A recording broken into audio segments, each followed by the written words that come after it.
सकाळचे 7 वाजले होते तरी पण दूधवाला काय आला नव्हता, म्हणून मग स्वयंपाकच बनवायला घेतला. स्वयंपाकामध्ये गोबीची भाजी बनवायची होती, पण अन्वित म्हणला की गोबीची भाजी नको देऊस टिफिनमध्ये, टमाटरची चटणी दे. मग मी ते केली आणि त्यानंतर ना चहा प्यायचा होता, तोपर्यंत आला होता दूधवाला. आणि नंतर इकडे चहा प्यायला बसले होते, तेवढ्यातच माझं दूध उसू गेलं.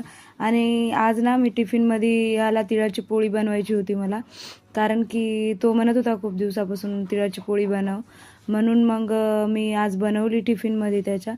आणि घरी तो खातो पण असं तेवढं पोटभर वगैरे खात नाही तो, म्हणून मग मी त्याला टिफिनमध्येच अशा गोष्टी देते, कारण की टिफिनमध्ये लेकरांसोबत बसून खात असते तर त्यामुळं.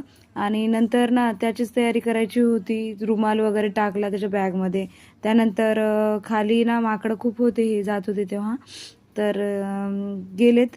आणि त्यानंतर मग ह्यांना पण जेवायचं होतं, हे आले सोडून त्याला, आणि जेवण वगैरे केलं. तर भेटूया नेक्स्ट ब्लॉगमध्ये. तोपर्यंत